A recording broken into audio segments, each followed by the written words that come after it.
Bismillahirrahmanirrahim. Anak-anak, gimana? Sudah bisa kita mulai? Bisa, Pak. Ya, bisa, Pak. Ya, kita mulai. Assalamualaikum warahmatullahi wabarakatuh. Waalaikumsalam warahmatullahi wabarakatuh. Selamat pagi, salam sejahtera bagi kita semua. Gimana anak-anak kabarnya hari ini? Semua sehat ya? Alhamdulillah, Pak. Baik. Alhamdulillah, semoga kita semuanya senantiasa diberikan kesehatan. Nah, untuk mengawali kegiatan pembelajaran hari ini, mari kita berdoa bersama-sama terlebih dahulu agar kegiatan belajar hari ini bisa berjalan dengan lancar dan mendapatkan keberkahan. Silahkan Ketua Kelas, Nak Erik, untuk dipimpin teman-temannya berdoa. Baik, Pak. Sebelum mulai pembelajaran, marilah kita berdoa menurut agama dan keyakinan masing-masing agar pembelajaran pada hari ini berjalan dengan baik. Berdoa mulai. Selesai. Terima kasih, Nak Erik. Nah, sekarang Bapak akan melakukan presensi terlebih dahulu. Hari ada yang tidak masuk? Masuk semua ya? Masuk semua, Pak. Olil ada, Linda ada. Oke, terima kasih, dipertahankan ya. Nah, anak-anak, coba kalian lihat slide PowerPoint yang Pak Irfan tampilkan ini. Nah, mungkin beberapa dari kalian ada yang hari ini merasa kurang bersemangat, mungkin ada yang punya masalah, mungkin ada yang sedikit nggak enak badan. Nah, tetapi lihatlah di sini Aristoteles, seorang filsuf, dia punya pandangan, dia punya kutipan. Pendidikan memiliki akar yang pahit, tapi buahnya manis. Jadi kalian hari ini belajar walaupun dengan bersusah payah. Saya yakin, saya percaya nanti suatu saat akan berbuah manis. Jadi tetap semangat ya anak-anak. Siap, Bapak. Siap, Pak. Oke. Ya. Nah, untuk pembelajaran hari ini, apa toh yang akan kita lakukan? Nah, secara garis besar, hari ini kita akan belajar dengan menggunakan model berbasis masalah atau pembelajaran berbasis masalah. Jadi kalian nanti akan belajar melewati beberapa tahap ini. Ada 5 tahap. Yang pertama, orientasi siswa pada masalah. Nanti di sini kalian akan menonton video, mengunduh materi, membaca materi, dan melakukan tanya jawab dengan Pak Irfan. Yang kedua, nanti kalian akan diorganisasi untuk belajar. Nah, jadi kalian nanti akan dibentuk kelompok. Kemudian melakukan scan QR code dan menentukan kasus yang akan dianalisis. Nanti di tahap berikutnya kalian akan menganalisis kasus yang sudah ditentukan tadi. Kemudian kalian nanti akan menyajikan hasil analisis pada lembar kerja yang sudah Pak Irfan siapkan nanti. Dan yang terakhir nanti kalian bersama dengan kelompok akan melakukan presentasi. Nah, dari sini kira-kira ada yang ditanyakan enggak? Silahkan kalau ada yang ingin bertanya terkait pembelajaran yang akan kita lakukan pada hari ini. Jelas semua ya? Jelas, Pak. Jelas, Pak. Selanjutnya, nah tujuan pembelajaran kita hari ini apa anak-anak? Nah, ini tujuan pembelajaran kita, yakni melalui pembelajaran berbasis masalah, kalian nanti mampu menganalisis kasus pelanggaran hak asasi manusia dalam perspektif Pancasila dalam kehidupan berbangsa dan bernegara dengan benar. Jadi manusia itu kemarin kan sudah kita bahas bersama. Masih ingat, Nak Kolil? HAM itu apa kemarin? Iya, Pak. HAM itu hak dasar yang dimiliki setiap manusia sejak lahir sebagai anugerah dari Tuhan Yang Maha Esa, yang wajib dilindungi, dihormati, dijunjung tinggi oleh negara, hukum, pemerintah demi kehormatan, harkat, dan martabat sebagai manusia. Oke, bagus, betul sekali. Berarti Pak Nak Kolil itu masih ingat ya. Nah, sebelum kita memulai pembelajaran hari ini, yang 5 tahap itu tadi, nah, Pak Irfan minta kalian untuk melakukan tes diagnostik. Nah, silahkan dikeluarkan HP-nya, kemudian di-scan QR code-nya. Nanti ada 3 soal yang harus kalian kerjakan. Silahkan ditindaklanjuti. Nah, caranya sudah bisa kan? Nah, buka kamera, kemudian dipilih Google Lens, baru di-scan QR code yang Pak Irfan munculkan ini. Silahkan. Waktu mengerjakannya 3 menit. Sudah selesai? Sudah, Bapak. Sudah, Pak. Ya, terima kasih. Nah, sekarang kita masuk pembelajarannya. Nah, saya akan ajak kalian untuk menonton sebuah video. Sudah siap? Siap, Pak. Baik-baik. Pertandingan antara Arema FC versus Persebaya Surabaya pada Sabtu 1 Oktober 2022 berujung duka. Sebanyak 127 orang dikabarkan meninggal dunia pasca kerusuhan terjadi setelah pertandingan selesai dan dimenangkan oleh Persebaya Surabaya. Kekalahan tersebut memicu kekecewaan para supporter hingga berakhir anarki. Kemenangan Persebaya Surabaya atas Arema menjadi kali pertama setelah penantian 23 tahun. Meski begitu, hal ini meninggalkan kekecewaan bagi kubu tuan rumah Arema FC. Pasalnya, kekalahan di kandang sendiri ini menjadi pertama kalinya. Ungkapan kekecewaan terdengar sepanjang pertandingan. Kemudian rasa kecewa tersebut langsung diluapkan setelah pertandingan selesai. Setelah wasit meniup peluit panjang, para pemain tak punya banyak waktu untuk saling bersalaman sebagai bentuk penghormatan. Pemain Persebaya Surabaya dilaporkan langsung berlari ke ruang ganti. Sementara para pemain Arema FC yang didampingi manajemen mendekati tribun Stadion Kanjuruhan untuk meminta maaf kepada supporter. Namun tak lama setelah itu, salah satu supporter menaiki pagar masuk ke lapangan dan kemudian disusul supporter lain. Tak lama kemudian, para pemain Arema FC bergegas masuk ke dalam ruang ganti. Setelahnya, supporter yang kecewa langsung turun ke lapangan dan kerusuhan mulai terjadi di Stadion Kanjuruhan. Sejumlah kerusakan terjadi mulai dari kerusakan Videotron, pagar stadion, dan beberapa kursi. Tak hanya itu, 4 mobil milik kepolisian terguling dan terbakar di area stadion. Hal ini memicu kepolisian dan pihak terkait untuk melakukan upaya demi menenangkan massa dengan menggunakan gas air mata. Sebanyak 34 orang dikabarkan meninggal dunia di Stadion Kanjuruhan saat kerusuhan terjadi. Anggota tim Arema FC yang masih tertahan di dalam stadion ikut turun tangan membantu jalannya evakuasi. Para pemain dan manajer tim M. Ali Rifki ikut membopong para korban ke pinggir lapangan setelah supporter keluar dari stadion. Beberapa pemain juga dilaporkan terlihat menggendong korban. Tim medis kemudian berusaha melakukan pertolongan dan evakuasi, kemudian dibawa ke beberapa rumah sakit terdekat. Dalam kejadian tersebut telah meninggal 127 orang, 2 diantaranya anggota Polri. Kemudian sebanyak 34 orang meninggal dunia di stadion, sisanya meninggal saat upaya pertolongan dilakukan. Hal itu disampaikan oleh Kapolda Jatim Irjen Pol Niko Afinta. Kini sebanyak 180 orang dikabarkan masih dalam perawatan di rumah sakit. Akibat insiden ini, PSSI selaku induk sepak bola Indonesia langsung mengambil sikap. Liga 1 2022-2023 akan dihentikan selama seminggu ke depan. Hal itu disampaikan oleh Ketua Umum PSSI, Muhammad Iryawan. Demikian informasi kali ini, terus saksikan kanal YouTube Tribun News untuk mendapatkan informasi terbaru lainnya. Terima kasih sudah nonton. Jangan lupa like, subscribe, dan share ya.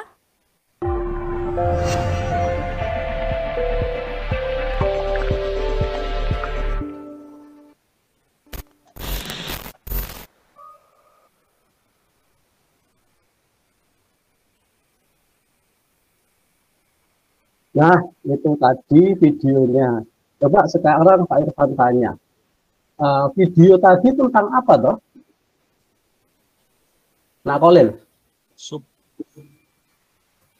Cerita video tadi tentang apa ya? Tawuran, Pak. Ya, tawuran yang terjadi beberapa waktu yang lalu di Stadion Kanjuruhan. Nah, tawuran itu memakan korban banyak, hampir 200 orang. Nah, kita semua ikut prihatin atas peristiwa yang terjadi di Stadion Kanjuruhan kemarin. Kalau menurut kalian, apakah peristiwa atau tragedi yang terjadi di Kanjuruhan kemarin itu termasuk pelanggaran HAM? Nah, Erik? Termasuk, Pak. Soalnya menghilangkan nyawa orang itu masuk pelanggaran HAM, Pak. Dan Oke. itu dilarang.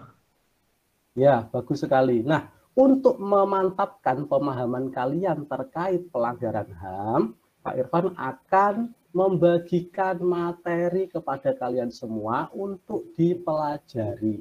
Jadi nanti kalian bisa lebih mantap menyimpulkan bahwa kasus atau peristiwa yang terjadi di Kanjuruhan itu termasuk pelanggaran HAM atau bukan toh? Termasuk pelanggaran HAM yang mana toh? Nah, itu silakan ini di-scan dulu, di-download materinya, kemudian dibaca.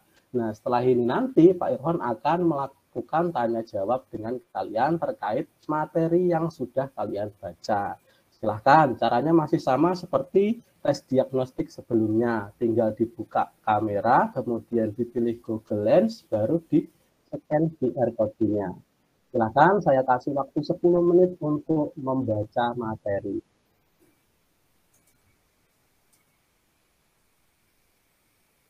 Gimana? Sudah selesai membacanya? Sudah, Pak. Sudah, Pak. Oh ya, oke, terima kasih. Nah, sekarang kita akan melakukan tanya jawab. Nah, di file materi tadi ada beberapa poin penting terkait materi yang akan kita pelajari hari ini terkait pelanggaran hak asasi manusia. Yang pertama terkait dengan pengertian pelanggaran HAM. Apa toh yang dimaksud dengan pelanggaran HAM itu? Coba Nak Linda dijelaskan. Iya, Pak. Setelah saya membaca materi yang disampaikan Pak Irfan, pengertian HAM itu segala sesuatu yang dilakukan untuk membatasi atau menghilangkan hak orang lain, Pak. Oke, kita lihat jawabannya apakah betul. Oke, betul sekali apa yang disampaikan oleh Nak Linda tadi. Jadi menurut Undang-Undang Nomor 26 Tahun 2000, pelanggaran HAM adalah setiap perbuatan seseorang atau sekelompok orang, termasuk aparat negara, baik disengaja ataupun tidak disengaja, yang secara hukum mengurangi, menghalangi, atau mencabut hak asasi manusia seseorang yang dijamin oleh undang-undang. Jadi itu yang dinamakan pelanggaran HAM. Terus yang kedua, penyebab pelanggaran HAM. Apa Nak Linda? Penyebab pelanggaran HAM tadi. Iya Pak, penyebab pelanggaran HAM itu ada dua. Yang pertama faktor dari internal, yang kedua dari eksternal. Baik, ya kita lihat faktor internal dan faktor eksternal yang menyebabkan pelanggaran HAM. Oh iya, betul. Faktor internal. Ya, faktor internal itu apa toh? Faktor internal itu faktor yang berasal dari dalam diri. Contohnya apa? Contohnya ini sikap egois atau terlalu mementingkan diri sendiri. Kemudian rendahnya kesadaran HAM, krisis moral akibat kurangnya penerapan ideologi Pancasila, dan sikap tidak toleran. Kemudian faktor eksternal. Faktor eksternal itu faktor yang berasal dari luar diri. Contohnya apa? Ini contohnya penyalahgunaan kekuasaan, pembagian kekuasaan yang tidak seimbang, minimnya sosialisasi tentang HAM, ketidaktegasan aparat penegak hukum, penyalahgunaan teknologi, sampai dengan kesenjangan sosial dan juga ekonomi yang terlalu tinggi. Itu tadi beberapa hal yang bisa menyebabkan terjadinya pelanggaran HAM. Terus untuk yang ketiga, Nak Linda, coba jenis pelanggaran HAM. Ya Pak Irfan, jenis pelanggaran HAM itu ada dua, yaitu HAM berat dan juga ada HAM ringan. Oke, ada pelanggaran HAM berat dan pelanggaran HAM ringan. Apa bedanya? Nah ini, kalau pelanggaran HAM ringan itu pelanggaran HAM yang tidak mengancam nyawa seseorang, namun merugikan orang tersebut. Sedangkan pelanggaran HAM berat itu pelanggaran HAM yang termasuk kejahatan luar biasa yang mengakibatkan kerugian yang bersifat sulit dikembalikan ke keadaan semula. Agar kalian lebih paham bedanya pelanggaran HAM ringan dan pelanggaran HAM berat, Pak Irfan akan berikan contohnya. Ini contoh pelanggaran HAM ringan itu apa, contoh pelanggaran HAM berat itu apa. Nah ini contoh pelanggaran HAM ringan, yang pertama penganiayaan, kemudian melakukan hal yang dapat mencemarkan nama baik seseorang, menghalangi seseorang untuk menyampaikan aspirasi dengan berbagai cara, melakukan aksi kekerasan, mengambil barang milik orang lain, menghalangi seseorang menjalankan ibadah, melakukan pencemaran lingkungan, melakukan perundungan, dan lain sebagainya. Itu termasuk contoh pelanggaran HAM ringan. Sedangkan contoh pelanggaran HAM berat, mulai dari pembunuhan, pemusnahan, perbudakan, pemindahan paksa, perampasan beratas kebebasan fisik, penyiksaan, pemerkosaan, penganiayaan, penghilangan paksa, perbuatan tidak manusiawi, dan lain sebagainya. Nah, sampai di sini dulu. Mungkin ada beberapa di antara kalian yang masih bingung terkait pelanggaran hak asasi manusia. Silahkan ditanyakan. Ada enggak yang masih bingung? Atau sudah jelas semua? Silahkan. Jelas, Pak. Jelas semua ya? Iya. Oke, terima kasih. Nah, selanjutnya sekarang Pak Irfan akan membagi kalian menjadi beberapa kelompok. Jadi membagi kalian ke dalam 3 kelompok. Jadi satu kelompok nanti, karena ini jumlahnya 21 anak, saya bagi menjadi 3 kelompok. Satu kelompok nanti beranggotakan 7 anak. Nanti ketuanya yang pertama Nak Erik, yang kedua Nak Kolil, dan yang ketiga Nak Wahyu. Nah, sudah, silahkan dibentuk, dicari anggota kelompoknya. Saya kasih waktu 5 menit, silahkan. Siap, Pak. Sudah? Sudah, Pak. Sudah Nah, berkumpul. sudah ya? Sudah. Oke, kalau sudah, ini Pak Irfan ada kartu. Kartu apa, Pak? Nah, jadi ini ada berapa ya? Totalnya ini 4 kali 3, 12 kartu. Jadi nanti setiap kelompok akan Pak Irfan berikan 4 kartu. Kartu ini nanti berisi QR code. QR code ini nanti kalau kalian scan, itu ada kasus pelanggaran HAM yang terjadi di Indonesia. Macam-macam, ada yang pelanggaran HAM berat, ada yang pelanggaran HAM ringan. Nanti kan setiap kelompok saya kasih 4 kartu. Silahkan kalian pilih 2 kasus pelanggaran HAM. 1 kasus pelanggaran HAM berat dan 1 kasus pelanggaran HAM ringan. Untuk nanti kalian analisis bersama dengan kelompok. Pak, analisisnya bagaimana? Nah, ini aturan dalam menganalisisnya saya berikan panduan seperti yang ada di LKPD. Nah, ini pedoman analisis kasus. Jadi yang pertama, dalam kalian menganalisis kasus nanti harus menjelaskan deskripsi singkat pelanggaran HAM. Jadi kasusnya kalian jelaskan dulu secara singkat. Yang kedua, penyebab kasusnya itu apa toh? Nah, yang ketiga, jenis kasus pelanggaran HAM serta analisisnya. Tadi kan sudah kita bahas pelanggaran HAM ada 2, pelanggaran HAM berat dan pelanggaran HAM ringan. Kenapa kalian memilih kasus itu dan menentukan sebagai kasus pelanggaran HAM berat? Itu alasannya apa? Nah, itu ditulis di poin ke-3. Di poin ke-4, akibat dari kasus pelanggaran HAM itu nanti apa? Nah, yang kelima, solusi atas kasus pelanggaran HAM, dan yang terakhir saran kalian agar tidak terjadi kasus pelanggaran HAM yang serupa. Dari sini ada yang ditanyakan? Ada yang masih bingung? Sudah, Pak. Nah, jelas semua ya? Oke, sudah jelas semua. Setelah ini akan saya bagikan lembar kerja kalian untuk kalian menulis hasil analisis. Nanti analisis silahkan kalian tulis, saya kasih waktu 20 menit untuk menyelesaikannya. Gimana? Anak-anak sudah selesai? Sudah, Pak. Sudah selesai ya?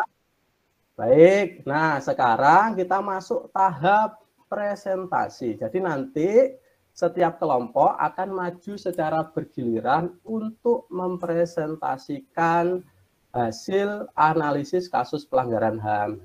Dimulai dari kelompok pertama dulu, kelompoknya Nak Erik, silahkan.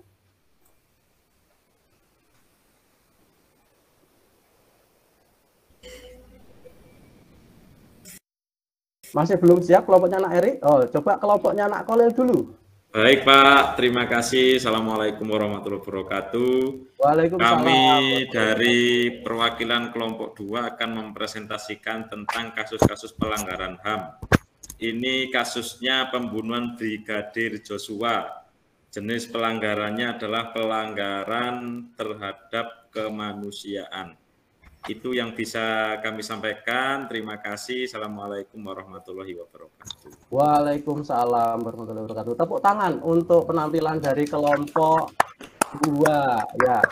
Jadi tadi apa yang disampaikan oleh kelompok 2 itu sudah sangat bagus ya. Dari pemaparannya, terus kelengkapan analisisnya itu sudah sangat lengkap. Jadi saya mengapresiasi sekali apa yang sudah ditampilkan oleh kelompok 2. Hasilnya, hiasannya dari lembar kerja itu juga sangat bagus. Terima kasih kelompok 2. Lanjut sekarang kelompok 3, kelompoknya Nak Wahyu, silahkan. Baik Bapak, mohon izin teman-teman. Assalamualaikum warahmatullahi wabarakatuh. Waalaikumsalam warahmatullahi wabarakatuh. Waalaikumsalam warahmatullahi wabarakatuh. Di sini saya ingin mempresentasikan hasil diskusi dari kelompok kami terkait dengan analisis kasus pelanggaran hak asasi manusia. Oke, mungkin itu yang bisa kami sampaikan. Kurang lebihnya mohon maaf. Assalamualaikum warahmatullahi wabarakatuh. Waalaikumsalam warahmatullahi wabarakatuh. Tepuk tangan untuk kelompok 3. Nah, dari apa yang sudah disampaikan oleh kelompok 3 tadi, itu tidak kalah bagus dibandingkan dengan kelompok 2 tadi. Hasil pemaparannya jelas, kemudian analisisnya juga lengkap, dan yang terakhir untuk tampilan dari lembar kerjanya itu juga luar biasa bagus. Terima kasih, saya sangat mengapresiasi dari kelompok 3 ini. Yang terakhir, kelompok 1, kelompoknya Erik sudah siap? Sudah siap Bapak, tadi Silakan. masih pinjam pulpen. Ya, Baik, terkait kelompok 1 saya akan mempresentasikan hasil saya. Nah, itulah hasil presentasi dari kelompok kami Pak. Saya akhiri. Wassalamualaikum warahmatullahi wabarakatuh. Waalaikumsalam warahmatullahi wabarakatuh. Tepuk tangan untuk kelompok 1, kelompoknya Nak Erik dan kawan-kawan. Ya, dari hasil yang disampaikan oleh kelompok 1 tadi juga sangat bagus. Pemaparannya jelas, kemudian hasil analisisnya lengkap, mulai dari kasus pelanggaran HAM berat yang dipilih dan kasus pelanggaran HAM ringan yang dipilih. Sangat bagus, saya sangat mengapresiasi. Oke, terima kasih untuk anak-anak. Jadi, pembelajaran kita hari ini terkait dengan pelanggaran hak asasi manusia. Ya, coba Pak Irfan dibantu untuk menyimpulkan apa toh yang sudah kita pelajari hari ini. Coba Nak Linda, silahkan. Atau teman-teman yang lain. Iya Pak. Oh iya, Nak Linda silahkan. Ya, kesimpulannya dari pengertian HAM tadi, itu HAM itu segala sesuatu yang dilakukan untuk membatasi atau menghilangkan hak orang lain. Terus yang kedua, dari penyebab pelanggaran HAM itu ada faktor yang internal dan juga eksternal. Terus jenis pelanggaran HAM itu ada HAM berat dan juga ada HAM ringan. Terima kasih Pak. Ya, terima kasih Mbak Linda. Jadi kita hari ini kalian materi yang sudah kita pelajari hari ini. Nah, untuk menguji pemahaman kalian, hari ini kita akan melaksanakan evaluasi. Jadi di sini ada soal yang harus kalian kerjakan terkait materi yang sudah kita pelajari hari ini. Caranya hampir sama seperti yang tadi, yang sebelumnya. Silahkan di-scan QR code-nya, kemudian dikerjakan soalnya. Saya kasih waktu 5 menit, silahkan. Sudah selesai? Sudah Pak. Sudah. Oke, sebelum saya akhiri pembelajaran hari ini, kira-kira pembelajaran kita hari ini menurut kalian menyenangkan atau tidak? Menyenangkan Pak. Menyenangkan Pak. Ya, suka ya dengan menggunakan pembelajaran seperti hari ini? Suka Pak, saya suka medianya, sangat Ya. membantu saya. Ya, bisa lebih memahami materi ya. Ya Pak. Bisa, Pak. Bisa. Terima kasih Iya Pak, banyak. bagus ada videonya Pak, keren. Ya, terima kasih ya. Sebelum saya akhiri pembelajaran hari ini untuk tindak lanjut kalian, untuk minggu depan kita akan membahas materi mengenai solusi permasalahan HAM yang terjadi di Indonesia. Oleh sebab itu, nanti di rumah silakan kalian pelajari buku PPKN halaman 41 sampai 59 terkait materi yang akan kita pelajari minggu depan, yakni solusi permasalahan HAM di Indonesia. Jelas ya? Jelas, Pak. Ya Siap. Pak. Jelas, Pak. Jelas. Ya, kalau sudah jelas, karena waktu pembelajaran kita sudah habis, saya akhiri pembelajaran hari ini. Terima kasih banyak. Mohon maaf apabila ada kesalahan. Wassalamualaikum warahmatullahi wabarakatuh. Waalaikumsalam Waalaikumsalam warahmatullahi wabarakatuh. warahmatullahi wabarakatuh.